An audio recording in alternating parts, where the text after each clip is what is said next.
네, 자, 오늘 예배 잘 들으셨나요? 네, 네, 잘 들으신 것 네네. 같습니다. 네, 네, 감사합니다. 음소거를 뭐 꼭 안 하셔도 괜찮을 것 같습니다. 지금까지 하면서 보니까 이제 혹시 소음이 있거나 좀 그런 경우 이렇게 소거해 주시고 그렇지 않으면 이렇게 네, 해제해 주시면 그냥 편하게 서로 이렇게 좀 반응을 서로 이렇게 들을 수 있지 않을까 생각합니다. 네. 자, 오늘은 5과입니다. 네 가지 권위 원천들. 자, 다시 한번 손바닥만 알면 우리가 이 매형과는 다 할 수 있다고 했어요. 자, 손바닥은 뭐죠? 내재하시는 그리스도, 우리의 모든 것을 주관하신다. 첫 번째, 한 몸. 네, 한 몸은 우리가 그리스도 안에서 한 몸 교회를 이루고 있는 한 몸을 봤고요. 두 번째, 두 가지 속성이 있죠. 네, 우리의 그리스도를 믿기 전과 믿음 이후에 두 가지 속성. 자, 그 다음에 세 가지 뭐가 있었죠? 네, 구원의 세 가지 단계가 있었습니다. 그래서 지난주에는 우리가 구원의 세 가지 단계, 시간적으로는 과거, 현재, 미래, 또 질적으로는 시작과 진행과 완성입니다. 자, 오늘 바로 이제 네 번째입니다. 네 가지 권위의 원천들이죠. 네 가지 권위의 원천들. 예, 벌써 이 정도면은 뭐 다음 주는 다섯 가지 원리인데요. 이것은 그냥 뭐 자동적으로 뭐 우리가 하게 되는 거니까 네, 아주 잘하고 계십니다. 자, 오늘 그러면 바로 이 네 가지 권위의 원천에 관해서 보도록 하겠습니다. 자, 108페이지부터 보겠습니다.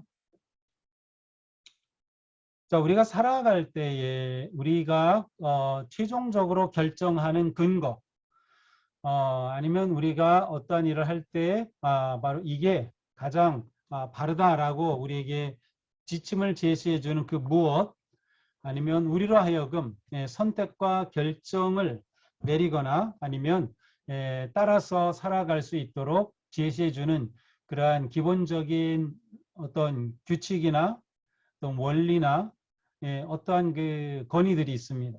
자, 이러한 것들을 여기서는 전부 권위로 이렇게 표현하고 있는데요. 우리가 살아가는데 필요한 권위들이 굉장히 많이 있습니다. 예, 우리가 오늘 그 5과에서 보게 되는 권위에는 여러 가지, 네 가지 권위의 원천들이니까 네 가지 권위가 있죠. 첫 번째 어떤 권위가 있습니까? 그냥 떠오르는 대로 순서 뭐 상관없이. 네, 뭐 경험의 권위, 뭐 아니면 지성의 권위 있고 또 어떤 권위가 있죠? 우리가 살아가는데. 네, 여기 보니까 네, 전통. 네, 우리 전통 굉장히 중요하죠. 중요하게 여기죠. 또 우리가 성도로서 살아갈 때 성경이라고 하는 권위가 있습니다. 자, 우리가 이제 이 5과를 공부할 때 자칫하면은 성경 우리가 이미 이제 예습했다고 저는 이제 생각하고 이제 진행하고 있는데요. 자, 성경이 최종적인 그리고 유일한 권위라고 인정하기 때문에 우리는 자칫하면 지성과 경험과 전통을 중요하지 않은 권위로 생각하기 쉽습니다. 근데 그렇지 않아요. 지성과 경험과 전통은 우리의 삶에서 굉장히 중요한 권위입니다. 자, 그러면 5과에서 말하려고 하는 게 뭘까? 네 가지 권위 원천들에서 말하려고 하는 게 뭘까입니다. 자, 성경 외에 다른 세 가지는 나쁘고 성경은 옳다라고 보시면 안 되고요. 네 가지는 다 우리에게 필요하고 좋은 권위들입니다.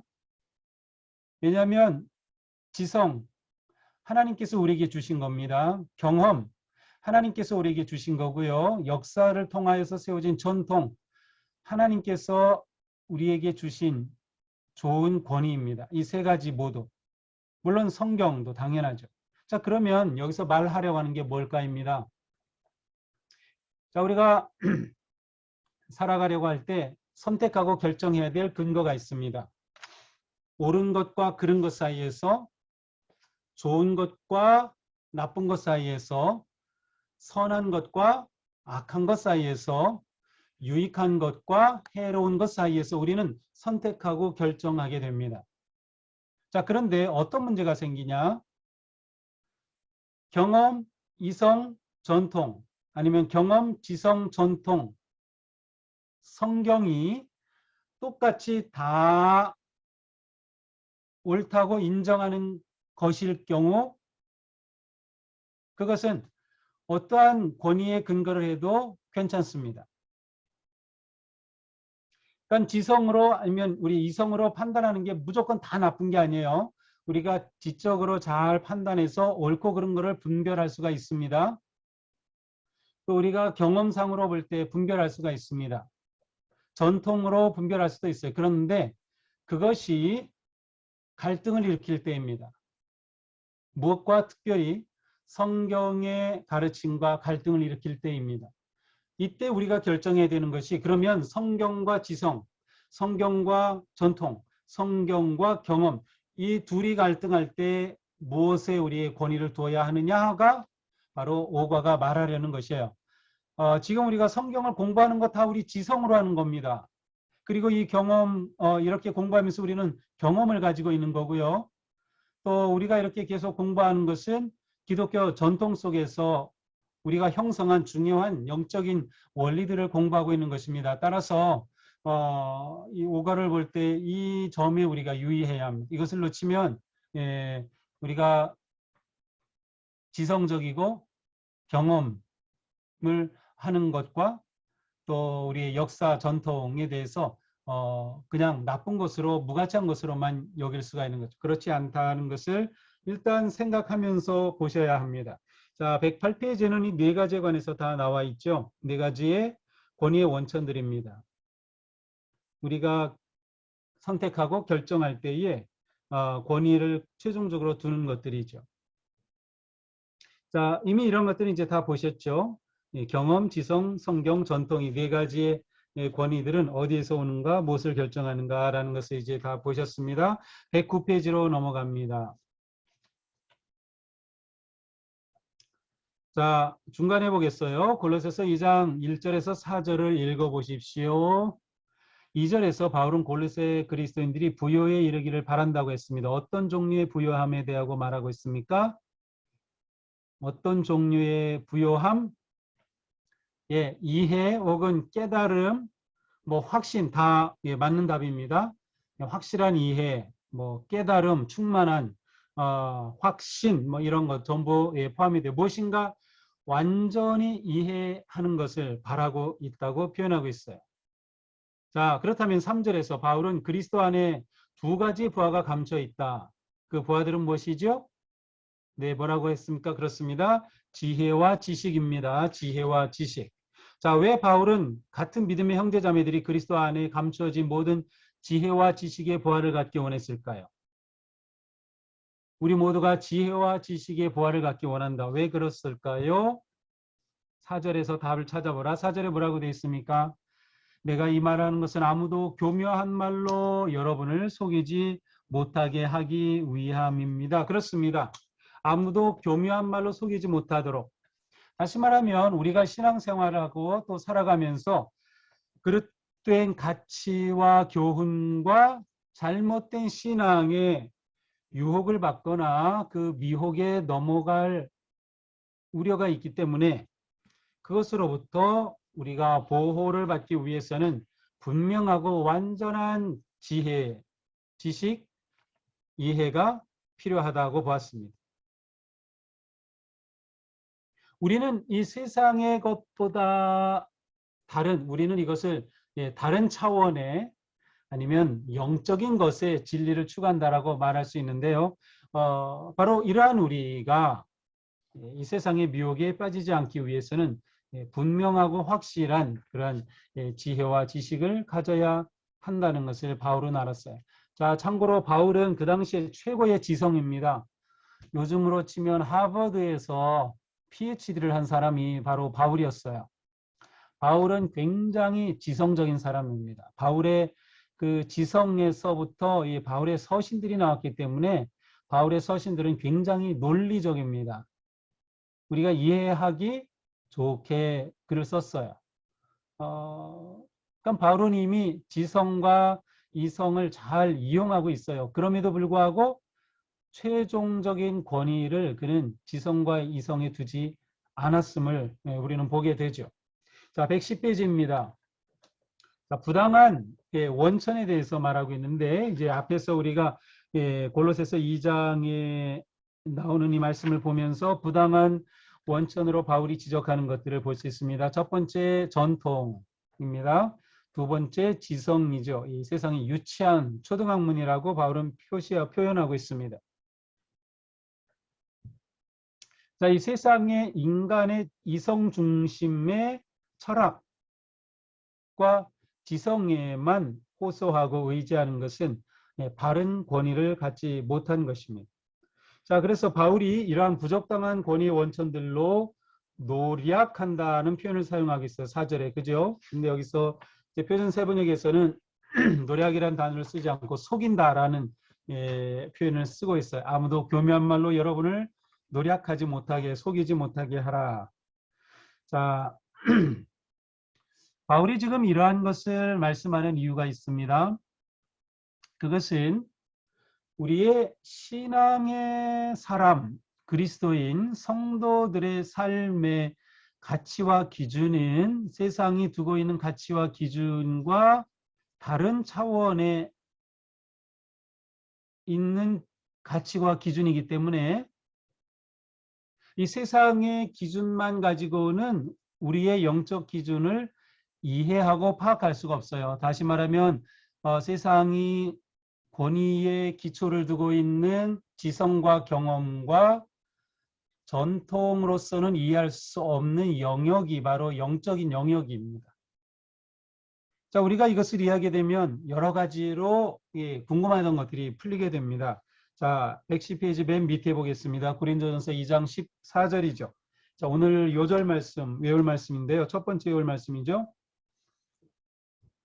자, 우리 같이 한번 최대한 한번 외워보겠습니다. 외울 수 없으면 읽으셔도 되는데 한번 최대한 외워보겠습니다. 시작. 그러나 자연에 속한 사람은 하나님에 속하 영에 속한 일들을 받아들이지 아니합니다. 그런 사람들에게는 이런 일들이 어리석은 일이며 그는 이런 일들을 이해할 수 없습니다. 이런 일들은 영적으로만 뭐라고 됐죠? 분별되기 때문입니다. 네. 자연에 속한 사람은 누구를 말할까요? 아직 예수 그리스도를 알지 못하는 사람. 좀 더 자세히 말하면 그리스도는 안다 하더라도 그리스도를 믿지 못하는 사람.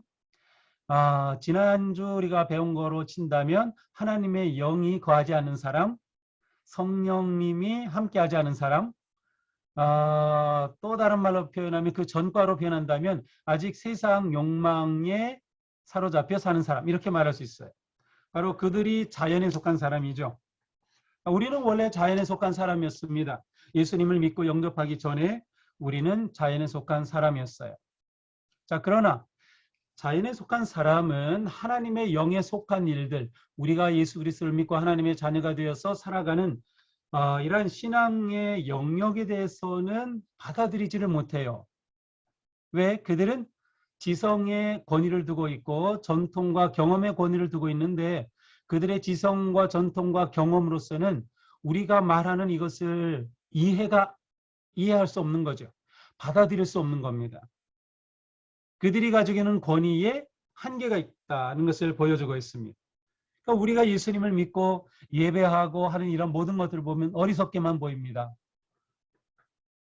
아니, 주일에 쉬지 않고 무슨 예배한다고 저래?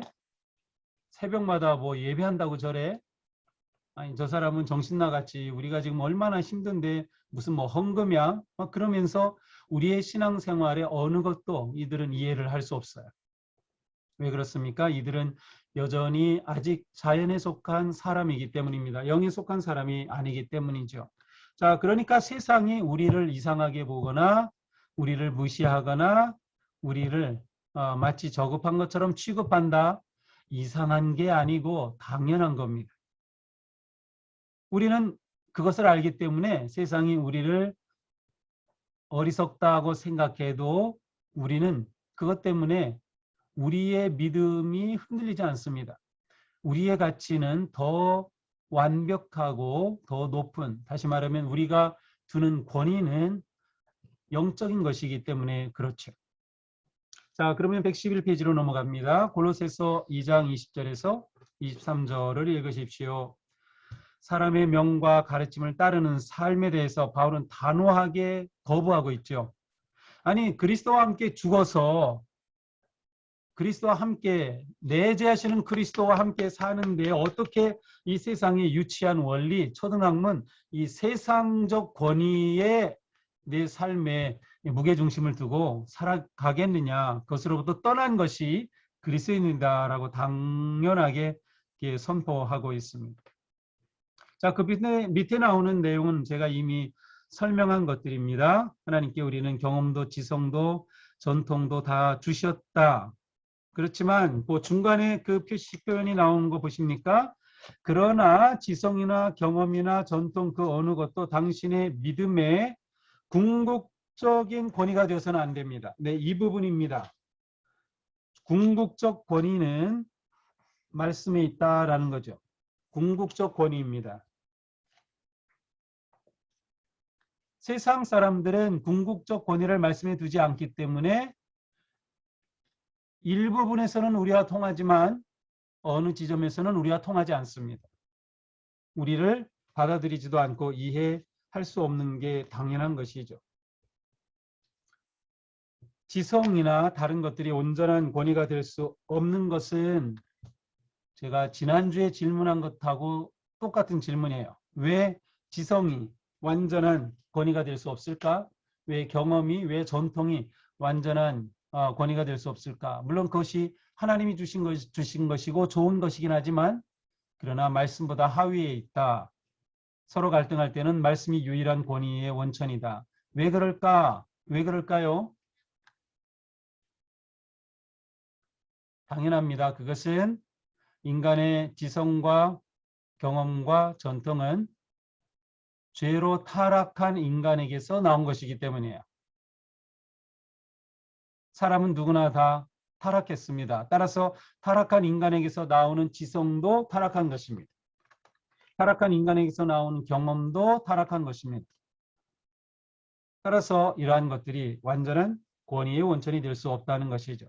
자, 그러면 이제 네 가지 권위의 원천에 대해서 좀 더 자세하게 살펴봅니다. 2단원 2과입니다. 5단원 2과 112페이지죠.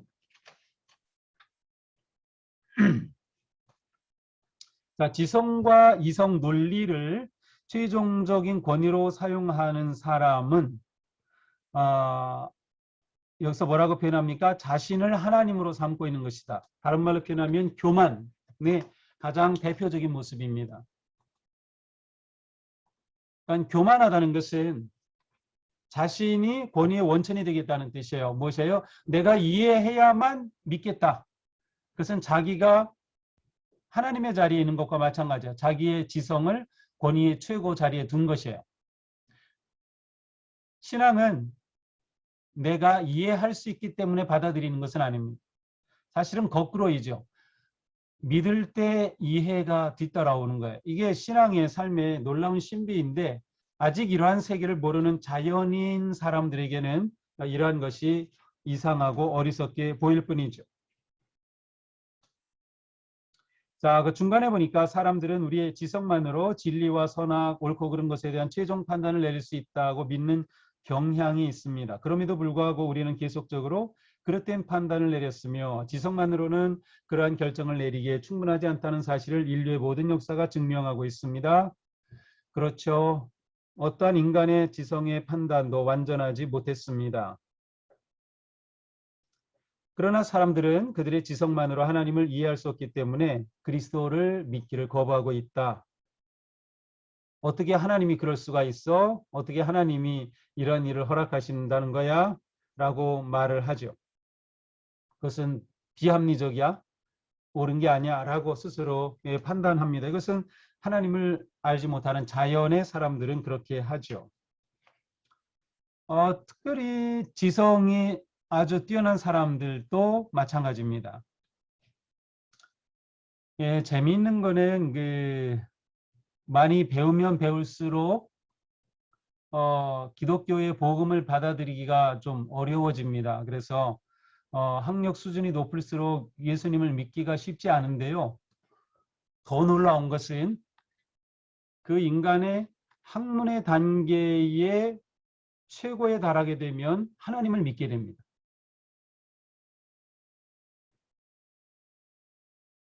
제가 드리는 얘기가 무슨 말인지 이해가 되는지 모르겠어요. 자, 예를 들면 제가 이제 미국에 있을 때 캠브리지에 살고 있었는데 그곳에 거기에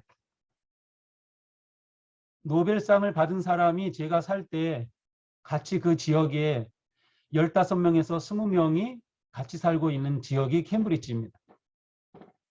세계 최고의 석학들이 모여 있죠. 이과 쪽에서는 MIT가 있고요. 문과 또 모든 전체로는 하버드가 있어요. 자, 그런데 하버드와 MIT의 탁월한 교수들 가운데 정말 신심이 깊은 크리스찬들이 있습니다. 그분들은 어떻게 기독교 신앙을 가지게 되고 예수님을 믿게 되었을까요? 그들의 학문이 깊고 깊어서 모든 것을 논리적으로 이성으로 연구하고 답을 찾아가고 이론을 세우고 자신의 학문의 세계를 세워가는데 그 최종적으로 발견하는 것은 인간인 내가 알 수 있는 게 없다는 거예요. 내가 가지고 있는 지식이 이게 다가 아니다라는 거예요. 알 수 없는 무한한 세계, 영적인 세계에 대해 그들은 무릎을 꿇을 수밖에 없을 때 하나님을 인정하는 거죠. 하나님을 인정하는 게 유일한 대안일 때 그들은 하나님을 영접합니다. 예수님을 영접하죠. 또 이 우주 천체 물리학자들 같은 경우는 우주를 연구하면 연구할수록 하나님 창조자 하나님의 손길을 인정하지 않고서는 이해할 수 없는 게 너무 많다고 그래요. 자연스럽게 하나님을 믿는 그러한 분들이 나옵니다. 저는 이런 것들을 보면서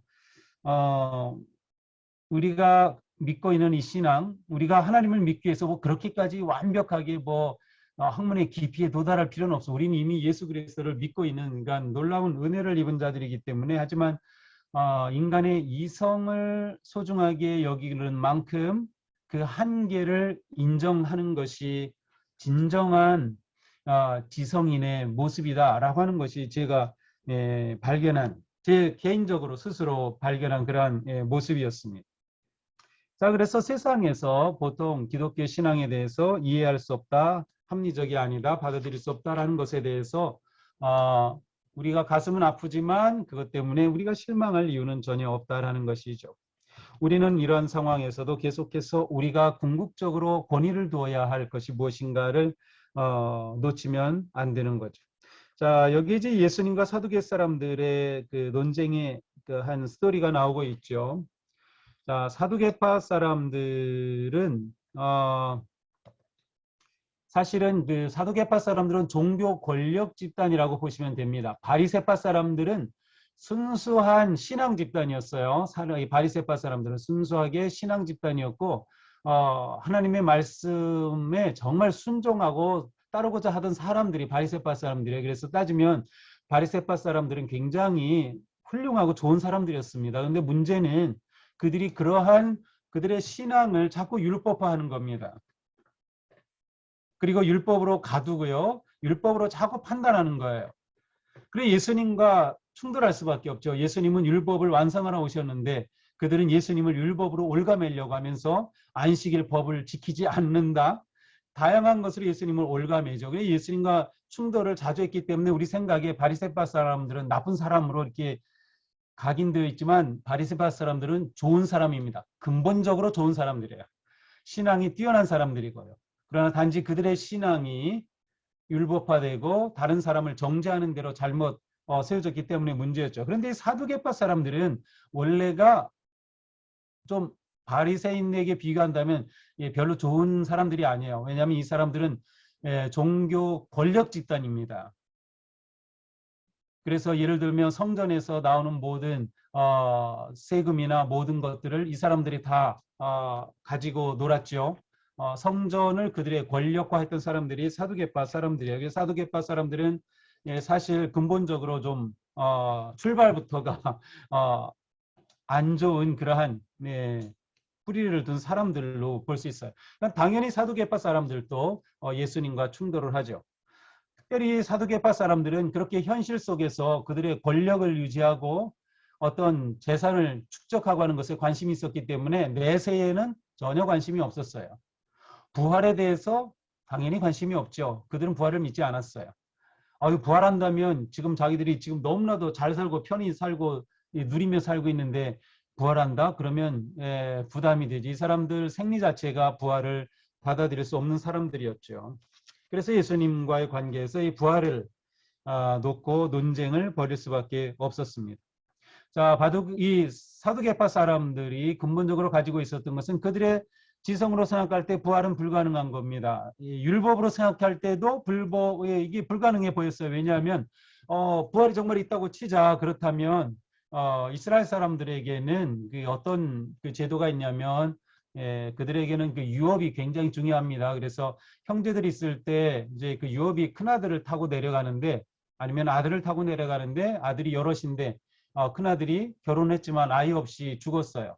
그러면 그 형의 유업을 물을 자로서 그 큰 아들의 그 쉽게 말하면 큰 형수가 둘째 동생과의 관계 속에서 아들을 낳았어야 했어요. 그렇게 해서 형의 대를 이어주는 게 법칙이에요. 그런데 만약에 아이 없이 아들이 다 죽어버렸다. 부활을 말한다고 그럼 부활하면 이 사람들이 누구랑 진짜 아내가 되고 누구의 자식이 되지? 이렇게 묻는 거죠. 굉장히 이성적으로 묻죠. 정말 그러네.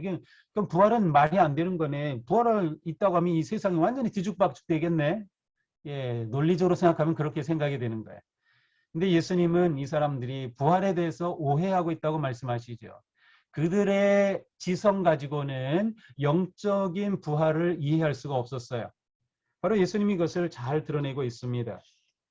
세상의 지식과 이성으로 판단했던 사두개인들에 대한 예수님의 말씀은 그들의 권위의 원천인 지성이 진정한 원천이 될 수 없음을 분명하게 보여주고 있습니다.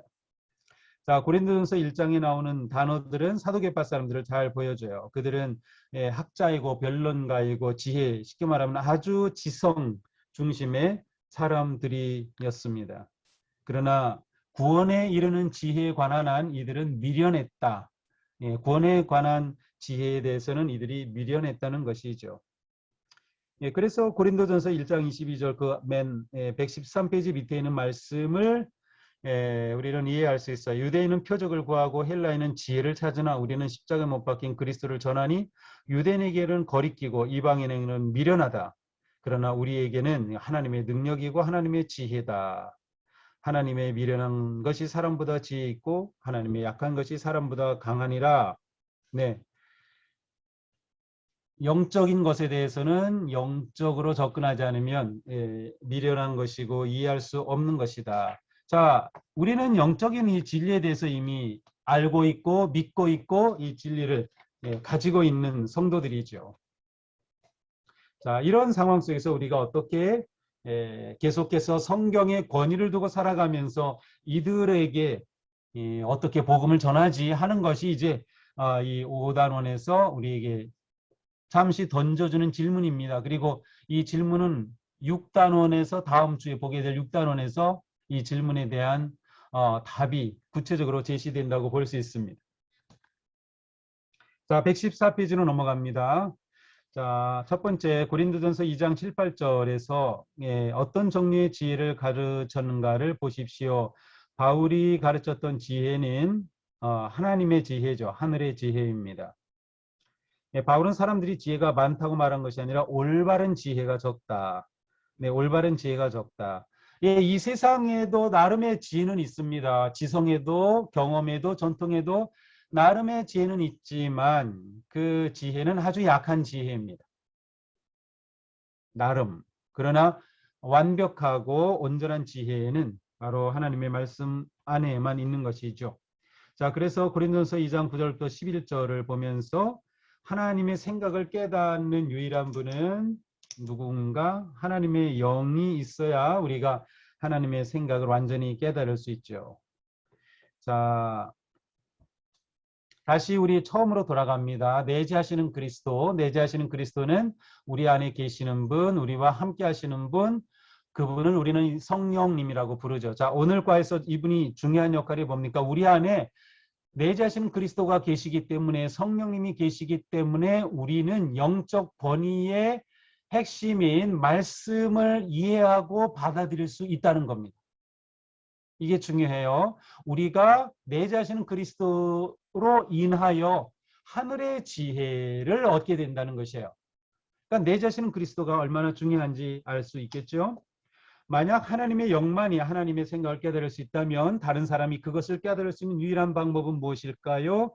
예, 하나님의 영만이 그렇게 깨달게 해준다? 당연히 하나님의 영을 받아야죠. 다른 말로 표현하면 성령님이 들어오셔야죠. 다른 말로 표현하면 예수님을 믿는 것이죠. 자, 그래서 믿는 것이 이렇게 중요한 겁니다. 예수님을 믿는다 할 때 우리 안에 성령님이 내재하시게 되고 그 성령님께서 우리에게 영적 진리를 깨우쳐 주시게 되니까, 그러니까 예수님을 믿을 때 우리 안에 거하시는 성령님을 우리가 충분히 의지하고 그분이 우리에게 충분히 영적 진리를 깨닫게 해주시도록 말씀을 공부하는 일에 우리가 헌신하는 게 그래서 중요합니다. 공부하지 않고서 저절로 영적 진리를 깨닫기는 정말 쉬운 일이 아닙니다. 물론 어느 정도는 깨달아요. 왜냐하면 주일에 예배드리고 또 말씀 듣기도 하고 또 하면서 깨닫지만, 우리가 매일 말씀을 묵상해야 하는 이유, 성경을 읽어야 하는 이유, 암송해야 하는 이유, 이렇게 공부해야 하는 이유는 우리 안에 계신 하나님의 영을 통해 충분히 하늘의 지혜를 우리가 얻어야 되기 때문입니다. 매우 매우 중요한 일이죠. 그리스도인은 하나님의 진리를 우리에게 가르쳐 주시는 하나님의 영을 받았다. 네, 하나님의 영, 그리스도의 영, 성령 같은 의미입니다. 자, 이 모든 것들은 요절이 또 나옵니다. 고린도전서 2장 14절. 영적으로만 분별되기 때문이다. 자연에 속한 사람은 하나님의 영에 속한 일들을 알지 못한다. 그것은 영적으로만 분별되기 때문이라는 거죠. 자, 저는 이렇게 생각해 봤어요. 우리 자녀들이 영어 공부 잘하면 좋겠다는 생각 많이 하죠. 그래서 뭐 태어나서부터 또 유치원에서도 영어 하는데도 보내기도 하고 막 그러는데, 정말 언어 하나를 안다는 거는 새로운 세계가 또 있는 거거든요. 이게 굉장히 유익하고 도움이 돼요. 물론 우리가 다 뭐 영어를 해야만 되는 건 아니죠. 그런데 이런 생각을 해봤어요. 자, 이 자연에 속한 사람과 하나님의 영에 속한 사람은 마치 이 두 가지 언어를 가지고 있는 것과 같아요. 자, 한쪽은 한글만 사용합니다. 한쪽은 영어도 사용합니다. 그런데 한글로 사용하는 사람들은, 한글만 사용하는 사람들은 뭐 영어로 말하는 사람들이 하는 것을 알아듣기가 힘들어요. 그러나 한글과 영어를 다 하는 사람들에게는 그것이 문제가 되지 않는 것과 같아요. 그러니까 우리의 영적 지혜를 이처럼 생각해 본다면, 우리가 하나님의 언어를 갖고 사는 거다. 그래서 하나님의 언어로 우리에게 들려주시는 그 지혜를 우리가 깨닫는 것이다. 그 지혜가 우리의 삶의 권위의 원천이 된다라고 하는 것으로 생각해 본다면, 하나님의 말씀을 우리가 공부하고 배우고 이것이 우리에게 주는 힘이 이렇게 놀라운 것이다 라고 하는 것을 생각해 볼 수 있습니다. 자, 이제 이것을 전도와 연결시키죠. 우리 115페이지입니다. 자, 이렇게 지성을, 아니면 자연에 속한 사람은 이론적이고 지성적이고 경험적인 것이 그들에게 권위의 원천이기 때문에 그들을 우리가 이론적으로만 설득하는 것은 어렵습니다. 전도가 쉽지가 않아요. 이러한 사람들에게. 이들이 우리의 전도를 받아들이는 것은 그들의 입장에서 볼 때는 저거 말도 안 되는 얘기, 예수님을 믿고 천국 간다고, 예수님을 믿고 죄사함을 받는다고, 도대체 예수 믿는 게 뭔데, 도무지 이해할 수 없는 것이죠. 자, 여기서 우리는 저들에게 필요한 것은 하나님께서 저들의 생각을 딱 한 번만 건드려 주시면 복음에 대해 열려지게 되고, 이게 진리구나 깨닫게 된다면 그들도 우리가 누리는 것처럼 하나님의 영에 속한 지혜를 누릴 수 있게 될 것입니다. 자, 전도는 우리가 이들에게 어떻게 이 놀라운 또 다른 하나님의 언어를 깨닫게 해줄까라고 하는 고민과 연결되어 있습니다. 자, 다음 주 우리가 이 전도에 관해서는 보게 됩니다. 자, 고린도서 2장 13절을 읽을 때 친숙하게 느껴졌지요. 자, 외워서 한번 써보시고 암송 카드를 꺼내서 대조해 보시죠. 예, 여기 사람대로만 계속 하다 보면 예, 저도 자동적으로 외워지게 됩니다. 자, 이번엔 전통이죠. 전통. 예, 전통은 이미 잘 알고 있어요. 과거에 어떤 사람, 어떤 사건, 어떤 뭐 역사적인 일들을 통해서 그것이 예, 습관이 되고 또 문화가 되고 의식이 되어서 이것은 계속적으로 우리에게 중요한 가치를 지닌다고 받아들여지는 것들이 전통이라고 할 수 있어요. 아, 전통 정말 중요하죠. 이 전통 매우 중요합니다. 그러나 전통에 갇혀서는 안 됩니다. 전통이 권위를 가지고 있는 영역이 분명히 있지만 그것에 갇혀서는 안 된다. 왜냐하면 그 전통도 죄에 빠진 죄인인 사람이 만들어낸 것이기 때문에 그렇습니다. 따라서 이 전통도 궁극적인 권위인 말씀 앞에는 무릎을 꿇어야 하는 셈이죠. 이 전통을 너무 좋아하면 또 전통에 갇히면 우리는 새로운 세계로 나아가는 것이 매우 어렵습니다. 교회도 마찬가지고요. 개인도 마찬가지예요. 우리의 처음부터 가지고 있는 우리도 모르게 우리 안에 있는 그 선입관을 조금만이라도 비틀어서 깨는 순간 놀라운 세계가 열립니다. 이 예수님을 잘 믿으면 이 뭐라고 할까요? 새로운 막 깨달음 뭐 하는 것들을 이렇게 놀랍게 창조적으로 할 수 있는 이유가 예수님을 믿으면 이러한 일들을 우리 안에서 자주 일으킬 수 있기 때문에 그래요. 이미 말씀을 통해서 우리 자체가 완전히 우리 존재가 완전히 바뀌었잖아요. 그래서 우리 생각도 믿지 않는 사람들보다 사실은 바뀌기가 더 쉬운 거예요. 새로운 세계로 창조적으로. 그런데 이상하게 예수님을 믿으면 더 이렇게 고리타분하게 더 전통적으로 되려고 하는 것은 좀 우리하고 맞지 않는 것이라고 볼 수 있어요. 물론 전통에도 좋은 것이 있고요. 우리가 신앙적으로 지켜야 할 좋은 것들은 있어요. 우리가 이것을 다 버리라는 뜻은 아니에요. 그런데 우리에게 영적으로 깨달아 얻게 되는 놀라운 일들을 우리가 놓치면 안 된다라고 하는 것이죠. 자, 마태복음 15장 1절부터 9절은 바로 그거를 잘 보여줍니다. 여기서 이제 예수님은 십계명 중에서 부모 공경에 관해서 말씀하고 계시죠. 자, 여기 바리새파 사람들은 또 율법학자들은 이 부모 공경을 놓고 자기들 스스로가 나름 해석했어요.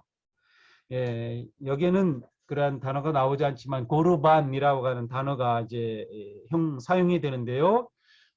부모 공경은 다 동일하게 이 세상의 전통도 이 세상의 지성도 똑같이 중요하게 여기는 겁니다. 당연히 하나님의 말씀에도 부모 공경은 중요하게 여기고 있어요. 자, 그런데 이 부모 공경에 대한 해석에 있어서 이 바리새인과 율법학자들이 어떻게 해석했습니까? 자, 부모 공경을 위해서는 공경이란 단어에는요. 성경적으로 공경이란 단어에는 어떠한 뜻이 들어있는가 하면 돈이란 뜻이 들어있답니다. 돈. 부모 공경한다는 것은 부모에게 돈을 드린다는 것과 직역하면 그런 뜻이에요. 내 부모를 공경하라. 내 부모에게 물질적인 것을 공급해줘라. 그런 뜻입니다. 성경적인 직역을 하면 그런 뜻이에요. 우리는 부모 공경이라고 했는데 사실 제가 볼 때는 굉장히 성경이 진짜 노골적이다. 그리고 그게 맞는 말이다. 그렇죠? 마음을 다해서 마음을 다해서 어떻게 하겠다는 거예요. 물질적으로 부모를 도와드려야 그게 공경이라는 것이에요. 성경이 말하는 거. 자, 그래서 이제 부모 공경을 말하는데 바리새파 또 이 율법학자들은 이 부모 공경을 위해서 자, 예를 들어 제가 이제 이달에 100만 원이 생겼어요. 여윳돈이. 그럼 내가 부모님을 위해서 제가 50만 원 드리겠습니다 하는 마음을 가졌는데 가만 보니까 이 50만 원을 하나님의 이름으로 하나님께 드리면 더 좋겠네 하는 생각이 들었어요. 자, 그래서 그것을 하나님께 드리고 나서 부모님께는 안 드리는다는 거예요. 왜? 부모님께 드리려고 했는데 하나님께 드렸습니다. 하나님, 부모님보다 더 소중한 하나님께 드렸으니 부모님께는 안 드려도 되는 거죠. 이게 바리새인과 율법학자들의 해석이었습니다. 그런데 예수님은 그게 그들 스스로가 자기들의 이성과 생각과 전통에서 그렇게 만드는 것이라고 말씀하셔요. 아니다. 그거는 부모 공경을 어기는 겁니다. 부모 공경하라는 말씀 자체를 어기는 거예요. 그러니까 그거는 잘한 것이 아니라는 거죠. 예수님의 초점은 하나님께 드린 게 잘못됐다는 것이 아니라 하나님께 드린다는 명목으로 부모 공경에 대한 행위를 하지 않은 것이 오히려 말씀을 어긴 것이라고 해석하는 것이죠. 자, 예수님의 접근과 바리새인과 율법학자들의 접근은 이렇게 다릅니다. 바리새인과 율법학자들의 접근은 무엇을 따르는가 하면 전통을 따랐어요. 전통적으로 우리 그렇게 해왔는데 우리가 그렇게 해왔는데요 라는 거죠. 그런데 예수님은 아니야, 그게 잘못이다. 이거는 부모 공경을 하지 않은 거다. 그것은 말씀을 어긴 것이다. 죄를 진 거다. 이렇게 말씀하시는 거죠. 정말 그렇게 하나님께 드리려고 했다면 나머지 50만 원 그거 부모님께 드려라. 이것과 똑같은 겁니다. 그러니까 전통이 좋지만 전통에 얽매면 안 되는 것이죠. 전통이 사람을 구원하지는 못합니다. 116페이지입니다. 베드로전서 1장 18절 19절을 통해서는 전통이 사람을 구원할 수 있습니까? 당연히 구원할 수 없습니다. 마음 없는 전통은 하나님의 말씀과 대립한다. 제가 이렇게 적어놨는데요. 성경 구절을 제가 읽어볼게요. 여러분은 조상으로부터 물려받은 여러분의 헛된 생활 방식, 조상으로 물려받은 전통입니다. 전통이 가지고 있는 것 가운데 헛된 생활 방식에서 해방되었습니다. 그것은 은이나 금인과 같은 썩어질 것으로 된 것이 아니라 흠이 없고 티가 없는 어린 양의 피와 같은 그리스도의 귀한 피로 되었습니다. 예, 전통, 물려받은 것으로부터는 우리가 자유함을 얻을 수 없는 것이죠. 자, 이렇게 우리는 지성과 전통에 대해서 살펴봤습니다. 이제 다음은 무엇이죠? 삶과 경험입니다. 경험. 네, 경험도 정말 중요하죠. 정말 중요합니다. 어쩌면 이 시대에는 이성보다도 어쩌면 경험이 더 중요하게 여겨지는 시대가 아닌가 생각해요. 정말 그러한 시대예요. 그래서 이러한 표현을 어떻게 많이 하죠? 지금 감성의 시대라고 하죠. 감성. 네, 감성에 사람들이 목말라 하고 있습니다. 감성에 목말라 하고 있어요.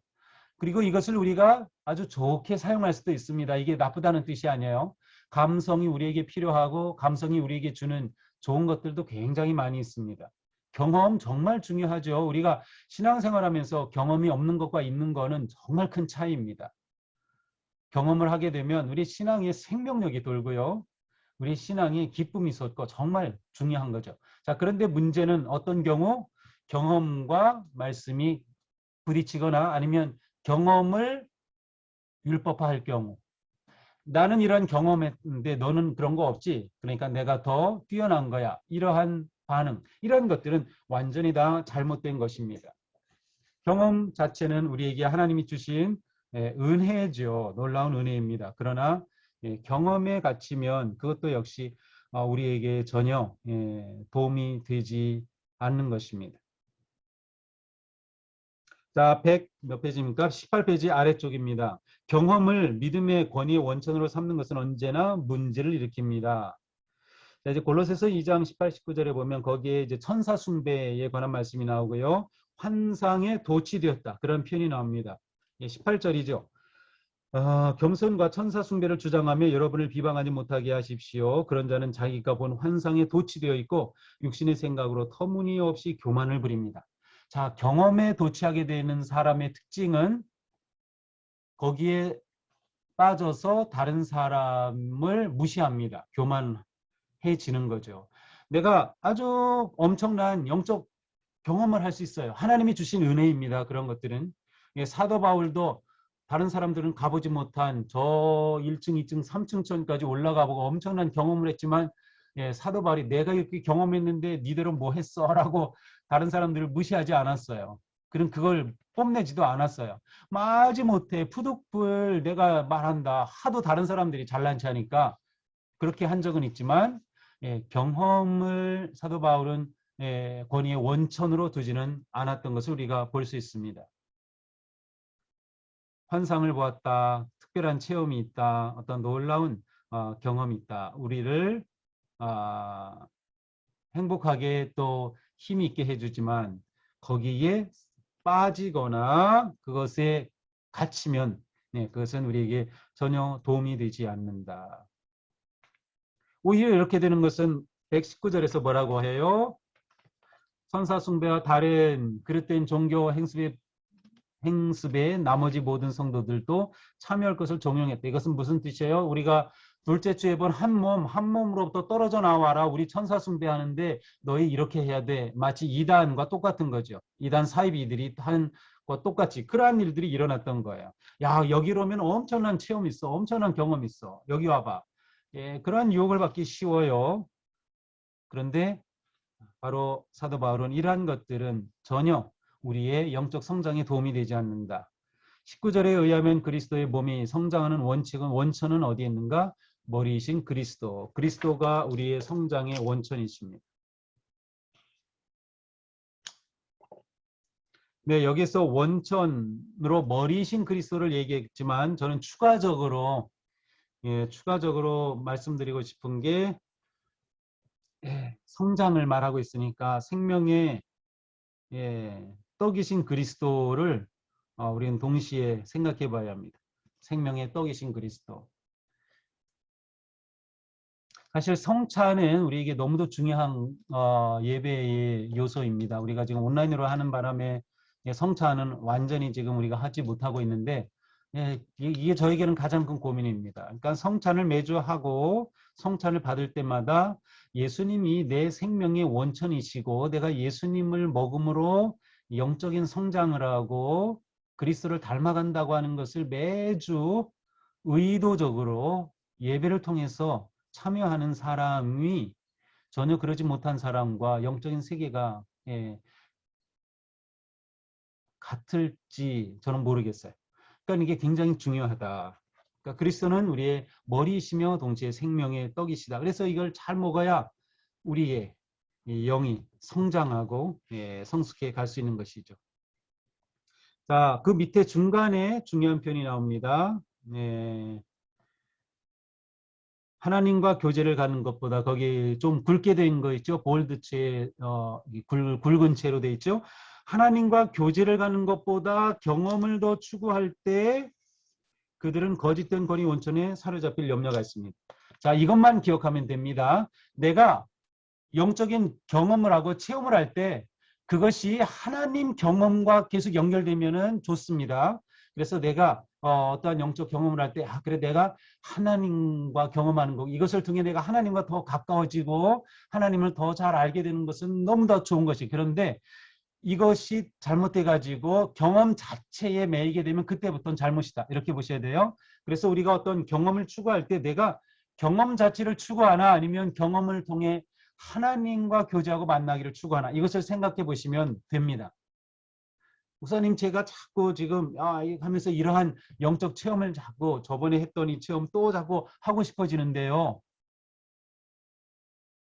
저에게 묻지 않아도 답은 스스로 내릴 수 있어요. 내가 이것을 원하는 것이 하나님과 더 가까워지고 하나님을 내가 가까이서 교제하는 것이 행복하기 때문에 내가 이 경험을 원하는 것인가 아니면 이 경험 자체가 내게 특이하기 때문에 내가 이것을 원하는 것인가. 그것을 생각하면 답은 분명합니다. 자, 지성, 전통, 경험도 모두 성경이 판단한다. 성경에 비춰봐야 한다라는 것이죠. 그래서 베드로 후서 1장 16절 18절을 제시하고 있습니다. 자, 120페이지로 넘어갑니다.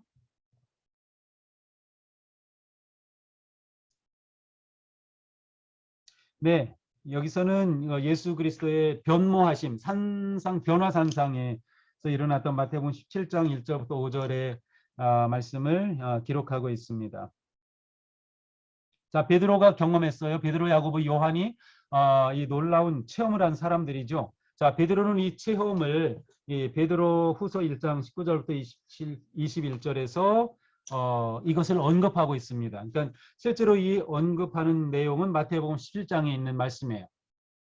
그러니까 베드로가 자기의 그 영적 체험을 말하는 게 거짓말이 아니고 진짜 체험했다는 것을 이제 보여주는 거죠.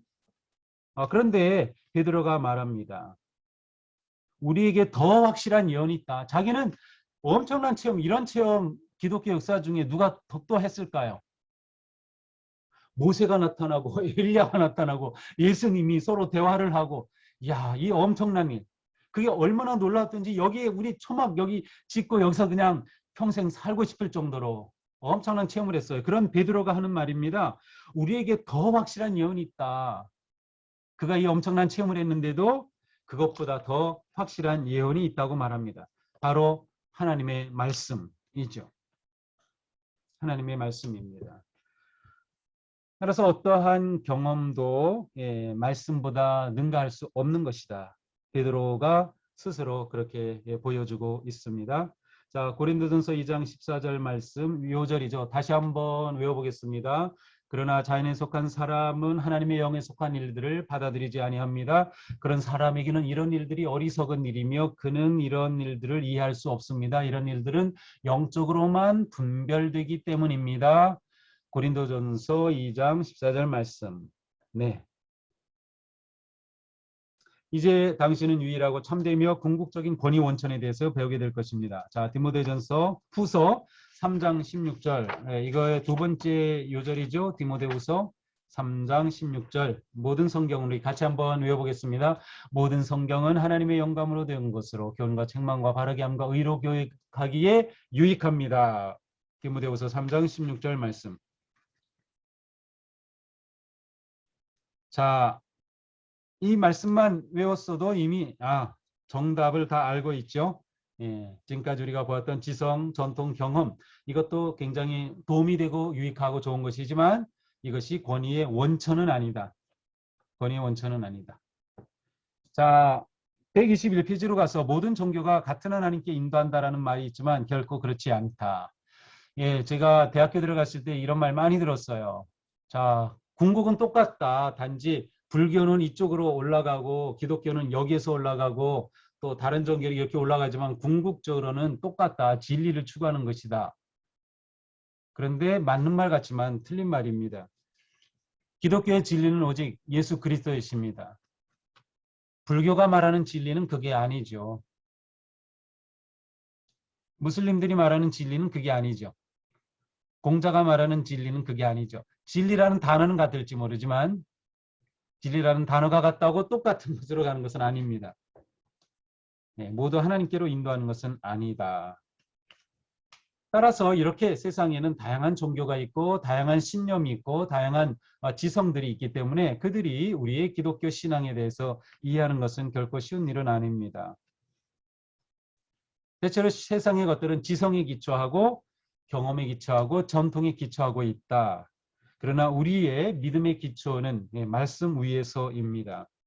따라서 이 세상의 것들과 지성으로 논하는 것, 경험으로 논하는 것, 전통으로 논하는 것들은 다 쓸데없는 변론에 빠지기 쉬운 것들입니다.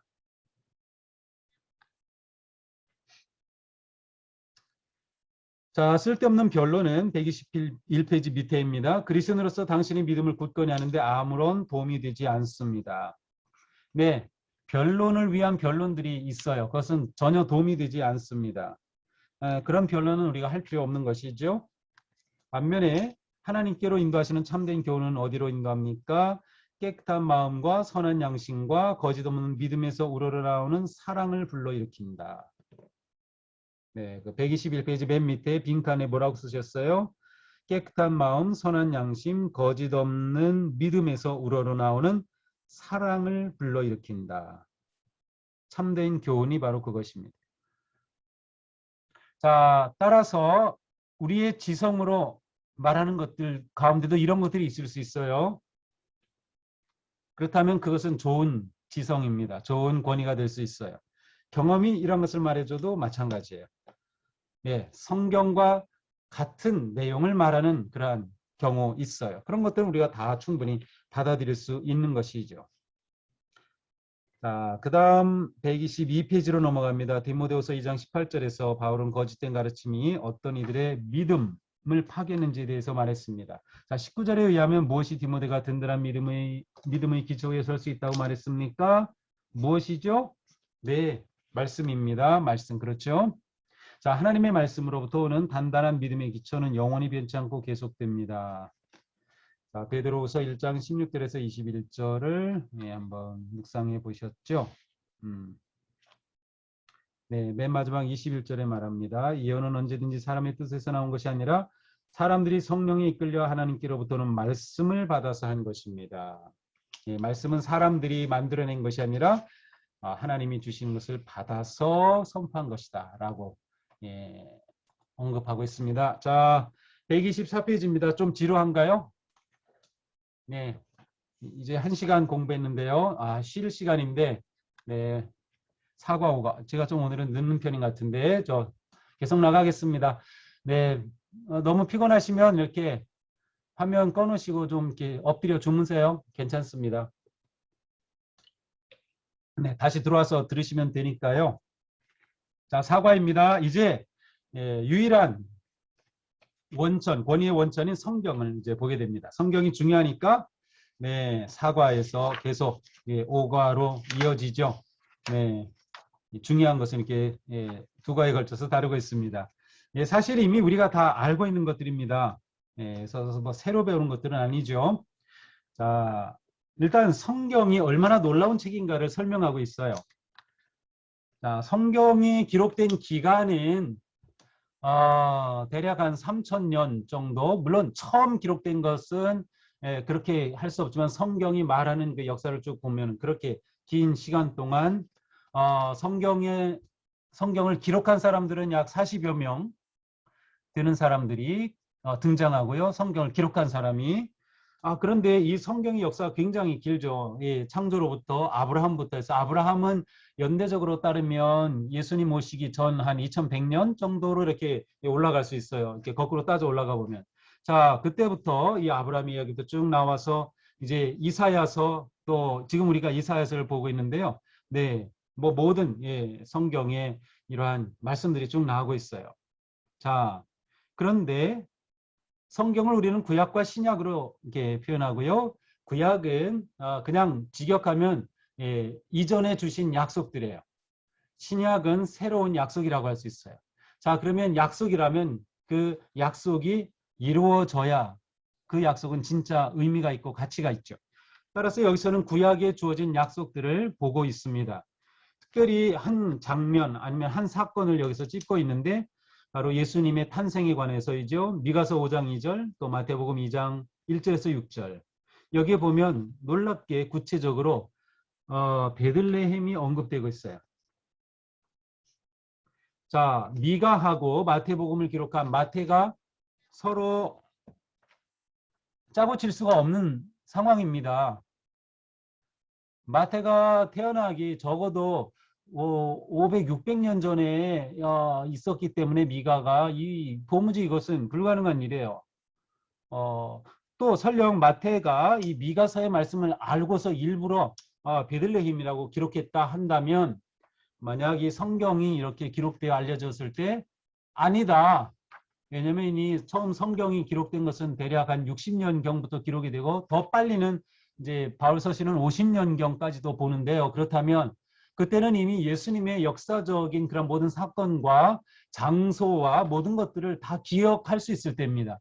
예수님이 베들레헴에서 태어나지 않았다. 그러면 이 마태의 기록은 뭐 완전히 다 의미가 없는 것이죠. 그러나 분명히 이렇게 기록이 되었어요. 이것이 역사적 사실이라는 거지. 놀랍지 않나요? 이것만 봐도. 그 다음에는 이사야서의 말씀이죠. 우리가 지난 주일 말씀, 오늘 말고요. 지난 주일 본문이 바로 여기에 해당이 됩니다. 이사야서 53장인데요. 지난 금요일에 이 말씀으로 장동혁 전도사님이 설교를 했었는데 자, 여기에 나오는 예언의 말씀들이에요. 자, 이것이 정말 신약이 그대로 이루어진 것을 찾아볼 수 있죠. 정답은 거기 뭐 127쪽에 있다고 되어 있으니까 답은 그거 보고 그냥 옮겨 적으셔도 돼요. 굳이 뭐 여기서 우리가 보려고 하는 것은 구약의 예언이 이처럼 수백 년 후에 그대로 이루어졌다는 이 엄청난 사실입니다. 다시 말하면 하나님의 말씀이 권위가 있다는 것을 보여주는 겁니다. 하나님의 말씀은 하나도 거짓이 아니다라는 것을 보여주고 있습니다. 그래서 우리는 성경을 우리의 권위의 원천으로 삼을 수 있는 것이죠. 사실은 이것 때문에 권위의 원천으로 삼는 것은 아니에요. 이렇게 되면 사실 이렇게 보는 건 지금 우리가 이제 우리의 지성으로 지금 성경을 보는 것과 마찬가지거든요. 우리가 이성적으로 볼 때, 아, 정말 이러네, 이러네, 이렇게 보는 것인데, 이러한 우리의 이성적 판단이 성경이 진정한 권위라고 말하고 있는 것은 아니에요. 그러나 우리의 이성적 판단을 통해서도 성경이 이처럼 권위를 가지고 정말 그대로 이루어진 놀라운 책이라는 것을 볼 수 있습니다.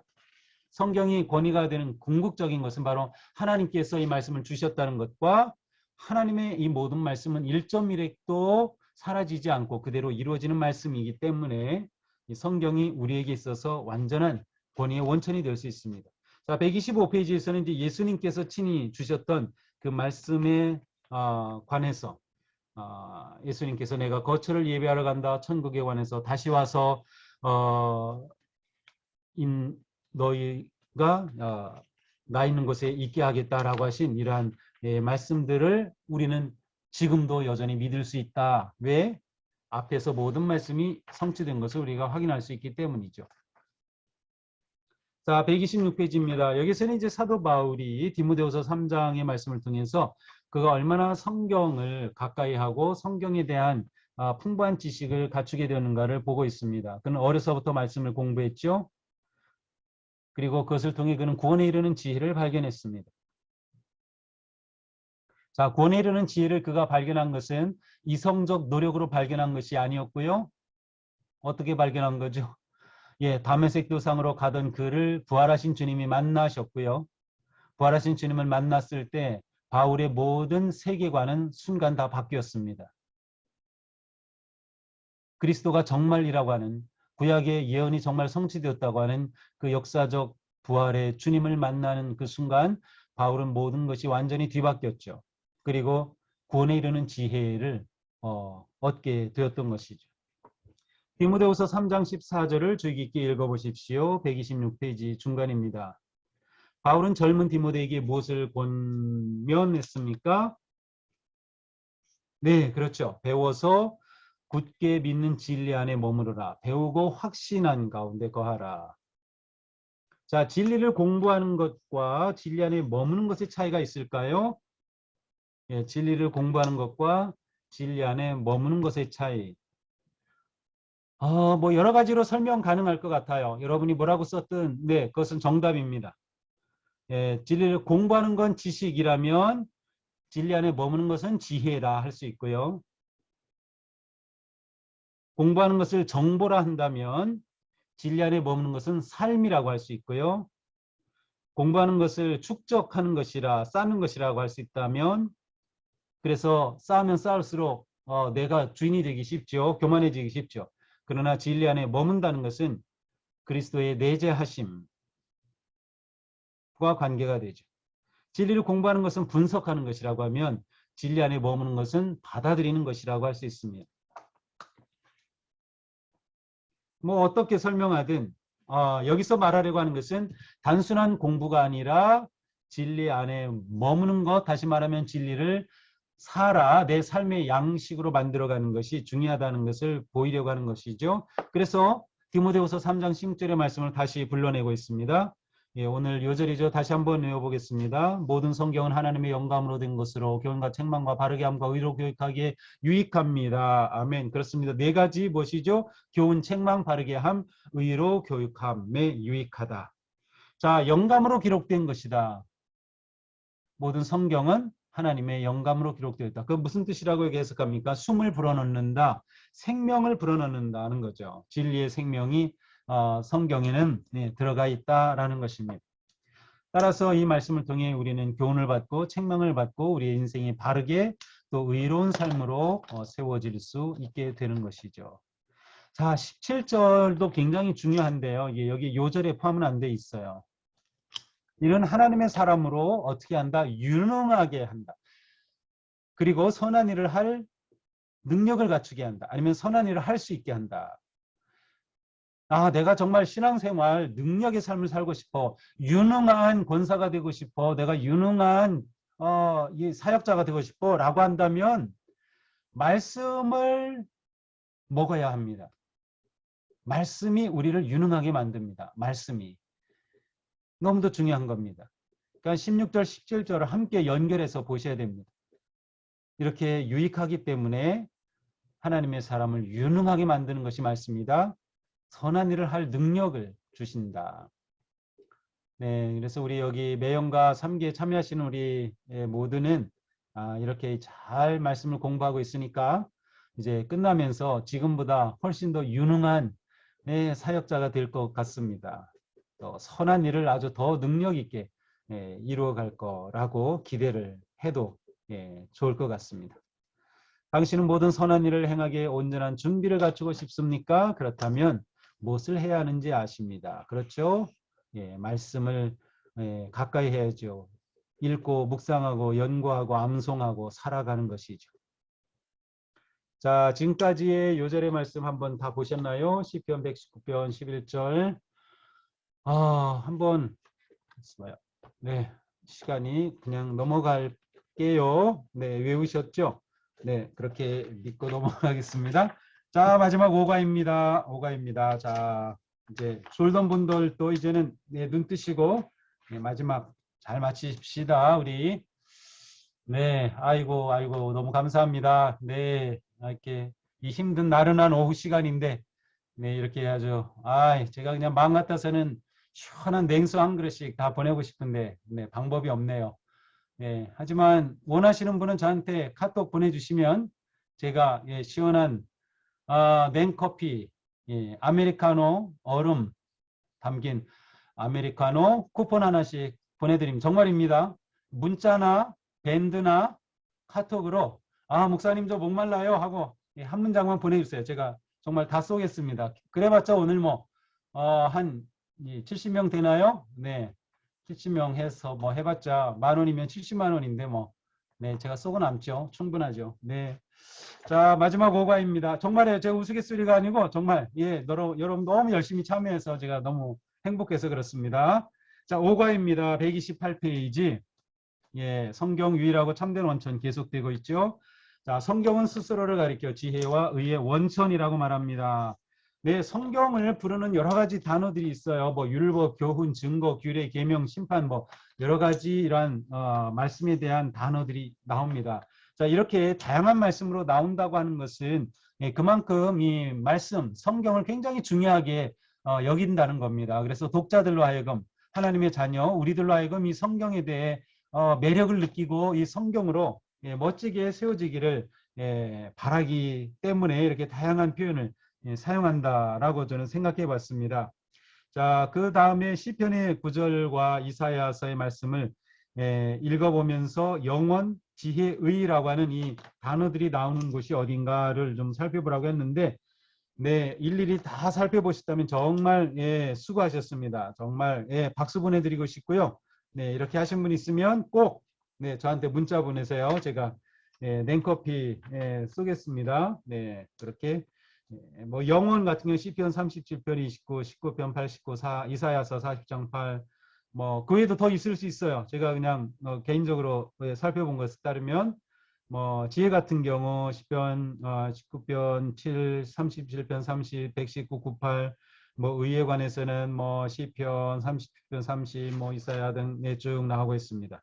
자, 그 밑에 또 다시 요절 말씀 한번 외우게 하고 있죠. 자, 그 다음 페이지로 넘어갑니다. 129페이지입니다. 자, 시편 37편 31절에서 성경은 어디에 간직해야 한다고 말합니까? 어디입니까? 우리의 마음입니다. 자, 마음 손가락으로 가리켜 보세요. 마음 어디에 있어요? 우리는 보통 여기 가슴, 마음이 여기 있다고 생각하는데, 네, 마음이 여기 있다고 생각하는 사람들이 있고요. 마음이 여기 있다고 생각하는 사람이 있어요. 네, 다 맞습니다. 해부학적으로는 아마 여기가 있을 가능성이 더 커요. 그런데 동양인 그리고 한국 사람 좀 더 오른쪽 뇌가 발전한 사람일수록 마음을 가슴과 연계시킵니다. 이게 참 특이하죠. 네. 한번 아주 그냥 저 미국의 아주 그냥 반질반질한 사람에게 물어 마음 어디 있어? 그러면 이렇게 할 겁니다. 여기 손 가는 경우 별로 없어 이렇게. 근데 우리는 다 여기를 가요. 근데 정말 마음이 여기 있는 것 같긴 해요. 심장. 왜냐하면 무슨 일 있으면 가슴이 아프면 막 여기 답답하잖아요. 그렇죠. 왜 여기가 답답한 거죠? 예, 상처와 이 모든 것들은 뇌가 전부 받고 있는데 왜 여기가 답답할까요? 그래서 한국 사람만 가지고 있는 병이 화병입니다. 예, 화병이 영어로 뭘까요? 화병입니다. 영어로도 화병이에요. 정말이에요. 거짓말 아니에요. 이 그 아, 심리학자들, 상담학자들이 한국 사람들이 가지고 있는 화병에 대해서 연구하는데 다른 나라에는 그러한 단어 자체가 없습니다. 화병이라는 단어. 근데 우리에게는 있어요. 그래서 영어로도 화병으로 씁니다. 화병. 또 하나는 한이라는 거죠. 우리 한이 맺혔다. 한이 맺혔다. 한이라고 하는 단어도 영어로는 그냥 한입니다. 정말 특이하죠. 우리 나라 사람들은 정말 이 정서적인 면에 굉장히 특별한 것 같아요. 근데 하나님께서 이 성경을 마음에 간직하라고 해서 우리는 가슴에 손을 댑니다. 네, 하여튼 여기가 어딘지 모르겠는데 하여튼 마음에 간직해, 마음에. 우리 심장에 간직해요. 물론 외우면은 이 머리에 외워지는 거지만 우리는 그럼에도 불구하고 여기에 있다고 믿어요. 네, 그게 더 좋은 것 같습니다. 마음에 성경을 간직해라. 하나님의 말씀이 마음속에 있으면 당신의 발걸음이 흔들리지 않는다. 네, 그렇게 말씀하고 있죠. 여기 고린도 서의 말씀을 통해서 그렇게 시편 37편의 말씀을 통해서 그렇게 얘기하고 있습니다. 그렇습니다. 제가 읽어볼게요. 37편 31절입니다. 그의 마음에는 하나님의 법이 있으니 그의 걸음은 실족함이 없으리로다. 네, 실족함이 없으리로다. 이게 얼마나 좋습니까? 그러니 우리가 우리 마음에 말씀을 자꾸 둬야 돼요. 암송하는 게 그래서 중요합니다. 자, 암송 어렵지만 하여튼 자꾸 시도해 보세요. 제 소원 가운데 하나는 우리 교회 모든 성도님들이 성경의 핵심 성구 109절을 외우는 것. 제가 처음에 말씀드렸죠. 그래서 내년도 매일 신앙생활 가이드에는 동수기의 암송 성구 109절을 전부 넣을 겁니다. 그래서 이 109절을 다 외우는 운동을 할 거고요. 예, 109절 무조건 외우고 다 외운 분이 계시면 제가 업어드릴게요. 네, 109절 외우기 할 겁니다. 예, 마음에 두려고 하는 거예요. 너무도 중요합니다. 자, 그 다음 중간 보세요. 네 가지 권위 원천들이 있지만 오직 한 가지만 믿을 수 있다. 예, 한 가지만 최종적인 권위를 갖는다는 뜻이에요. 네. 고린도전서 15장 3절 8절을 보십시오. 자, 여기서 당연히 답은 뻔합니다. 그 권위의 원천은 그렇죠. 성경입니다. 성경이죠. 당신도 다른 사람들에게 전도할 때 성경을 당신의 권위의 원천으로 사용할 수 있습니다. 네, 또 전도를 여기서 언급하고 있는데 왜냐하면 다른 사람들이 이 성경의 진리를 어리석다고 받아들이질 않거든요. 그들은 아직 자연에 속한 사람이기 때문에 따라서 그들에게 접근할 때 이 성경을 가지고 나아가는 것이 우리에게는 힘이 되고 능력이 되면서 경우에 따라서는 그들에게는 그것이 논리적이 될 수도 있습니다.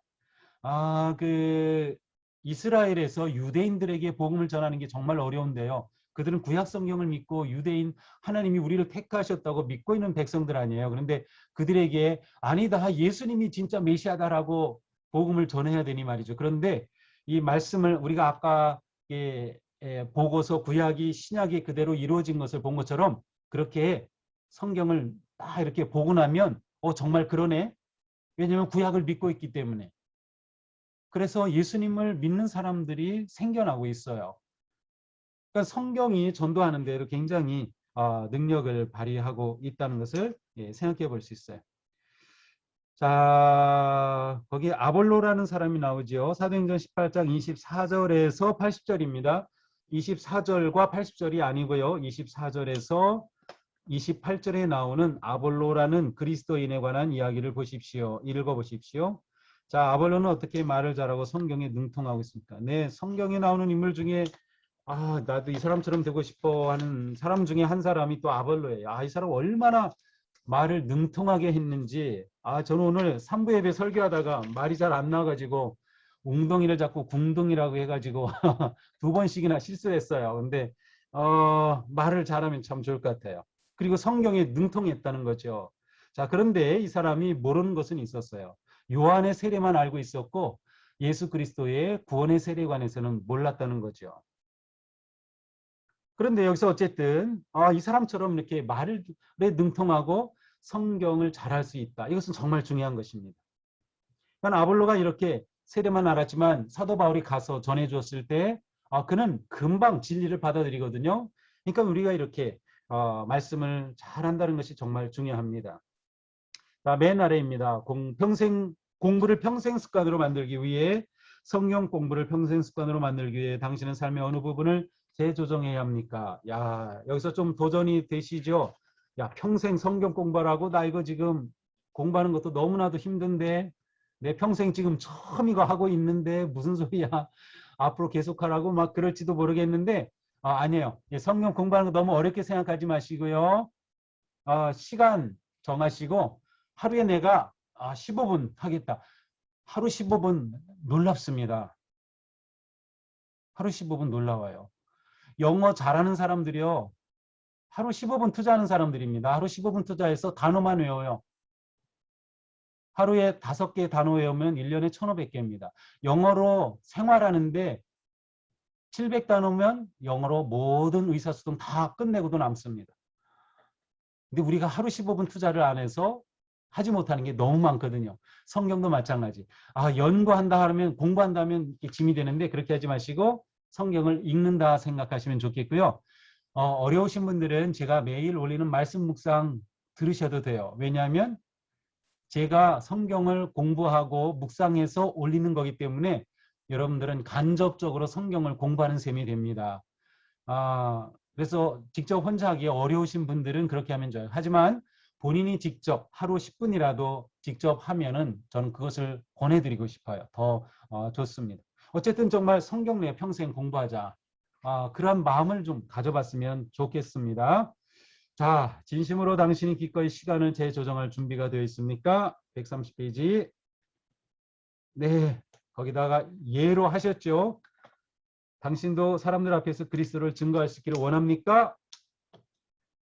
이해로 하셨어요? 한번 다 화면에 보여줘 보세요. 예, 했는지 안 했는지.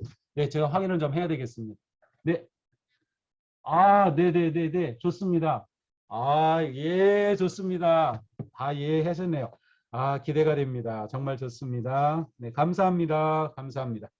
자, 히브리서 5장 12절 14절을 읽으십시오. 이 구절들에 의하면 성경 공부의 습관을 갖지 못한 그리스도인들은 어떤 비참한 결과를 갖게 됩니까? 어떤 비참한 결과가 옵니까? 어린아기에 머물러요. 여전히 저지 필요해요. 남에게 그저 배우기만 해야 할 처지에 빠져요. 아니 이러면 어떻게 했어요? 우리가 예수님을 믿은 지 1년이 됐고 이제 2년이 되고 3년이 되고 어떤 분은 5년 10년이라면 그래도 조금이라도 이제는 좀 자라야 되지 않겠어요? 그래서 그냥 계속 젖만 먹지 말고 그냥 나한테 도움이 되는 구절만 아멘 아멘 하지 말고 때로는 나를 책망하는 구절, 나에게 교훈이 되는 구절, 내 인생에 도전해 준 그러한 구절도 아멘 할 수 있으면서 우리 삶이 회개하고 더 새로워지고 깊어지면 야, 우리 인생이 얼마나 멋진 인생이 될까요? 예, 우리 나이하고는 상관없어요. 예, 어떤 나이든 어떤 상황이든 누구나 내가 매일 성경을 공부하겠다는 마음을 가지면 정말 좋을 것 같습니다. 예, 저도 하는 수 없이 매일 말씀 묵상을 올려야 되기 때문에 하는 수 없이 정말 매일 성경을 묵상하고 공부하고 있습니다. 근데 전 너무 좋아요. 근데 지금까지 정말 거짓말 아니고요. 작년 2월 19일인가 3월 19일에 시작한 이후 지금까지 하루도 안 빼놓고 제가 할 수 있었던 게 너무 감사하고 단 한 번도 야 이거 지겹다 힘들다라고 생각해 본 적은 없어요. 단지 그런 생각은 해봅니다. 제가 앞으로 5년 동안은 해야 성경 전체를 묵상하기 때문에 앞으로 5년 동안 내가 이거 해야 될 텐데 그렇게 정말 할 수 있을까 하는 그런 생각이 저에게는 부담으로 있어요. 하지만 너무나도 얼마나 좋은지 모르겠어요. 이렇게 좋은 걸 우리 성도님들도 같이 누리고 나누면 얼마나 좋을까 하는 생각을 해봅니다. 말씀 공부하는 거 우리를 살리는 우리를 복된 길로 이끄는 너무도 중요한 일입니다. 자, 그 다음은 그냥 쭉 읽어보시면 됩니다. 우리에게 지성도 주셨고 또 경험도 주셨고 전통도 주셨다. 이 모든 것이 다 나쁜 것은 아닙니다. 무조건 나쁘다고 하는 것은 아니에요. 그러나 이것이 가지고 있는 한계를 우리가 인정해야 한다. 궁극적으로 완전한 권위인 성경으로 돌아와야 한다. 그렇습니다. 우리는 성경의 권위를 두고 살아가고 있습니다. 그러므로 내가 어떻게 해야 될지 모를 때 성경을 열어보는 것입니다. 내가 두려울 때 성경을 보는 것이죠. 내가 헤맬 때 성경을 보는 것이죠. 예, 성경이 우리에게 유일한 궁극의 권위를 가진 능력으로 다가옵니다. 자, 평생 우리 삶이 하나님의 말씀으로 세워져 가면 얼마나 좋을까 하는 생각이 듭니다. 네, 우리가 더 아름답게 변화된 모습으로 또 매주 또 이렇게 앞으로 만나게 되면 좋겠고요. 자, 오늘은 여기까지입니다. 혹시 궁금하신 거나 또 하실 말씀 있으면은 이 시간 말씀하셔도 괜찮습니다.